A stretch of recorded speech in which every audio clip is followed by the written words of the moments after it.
in celebration of our double play retinol face and eye cream being carried by SocoGloom, we decided to put together this routine guide on how to onboard your retinol so you can have a fuss-free journey. A lot of these tips also apply to your other retinoids. So if you're trying out retinol, Grand Active, or even adapalene and tretinoid, hopefully you can find something helpful here. Let's do it. All right, so retinol is actually inherently unstable, which means a lot of the retinol products you're now going to get are encapsulated, just like ours. Now, double play actually has 0.3% of the actual active retinol. So you want to think beginner to medium level retinol, so think gentle but with some oomph here. As chemists, we can tell you that there are 1,000 different ways to encapsulate retinol, and they're not all created equal. In our double play, we have validated that the retinol remains active and stable throughout the entire shelf life of the product. Just don't bake it in a hot car. Now, if you are worried about your retinoid product, just keep an eye out for color and smell evolutions as you use it. And finally, a good retinol comes with a good clinical here. Encapsulated retinols, they can actually behave differently, and it's important to understand how they're going to perform, because some can perform well, and some maybe not perform as expected.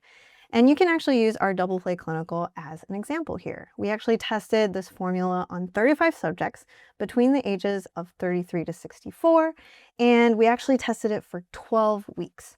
We wanted a longer timeline to really understand the skin benefits over time here.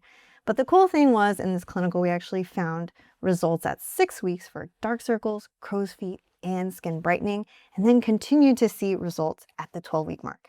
So to sum up, if you're vetting your retinol product or honestly any other actives out there, what you're looking for is a solid study size, a relevant representative age range for your skin concerns, and last but not least, a long enough duration to really see the benefits. All right, let's talk onboarding. And instead of leaning into our personal experience, let's zoom in closer at clinical protocols.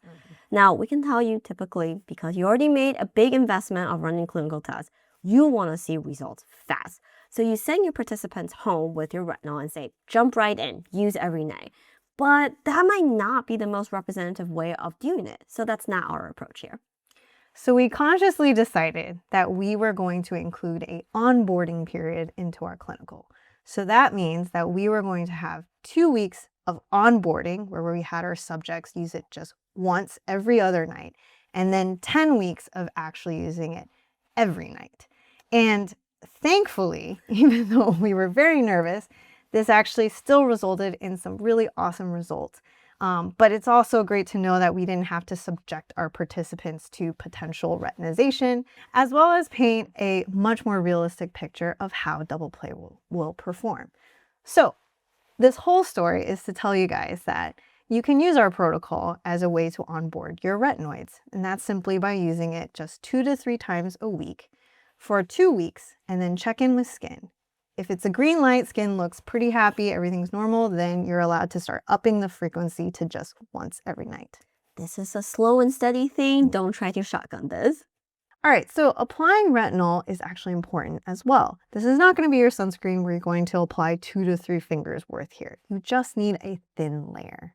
Now, because double play was dermatologist tested to be used both for face and the eye area, it's important to keep in mind that just a little bit is enough for the eye area. Bring up to your orbital area. Do not apply directly on the lids, and that should cover your needs. All right, and finally, let's talk supporting cast, because that is equally as important in ensuring a fuss-free retinol journey. Now, the first and non-negotiable here is sunscreen. But let's be real, everybody's got great sunscreen habits, right? So all we gotta do is keep that going, especially when you're using retinoids. Other products you should consider in your routine is a soothing serum and a barrier-loving moisturizer. These can really help ease your skin into the retinol journey. Another thing that I like to have in my routine is also a salve, something that can spot treat those pesky dry spots that flare up with retinol use, and that will help hold your hand through the entire process. If you're a routine minimalist and don't want to do too many layers, double play does already come packed with soothers and barrier helpers such as madecassoside, niacinamide, and Visible. We hope this video has been very helpful for you guys. If you have further questions about onboarding a retinol, or if you have a top tip for the community, let us know down below.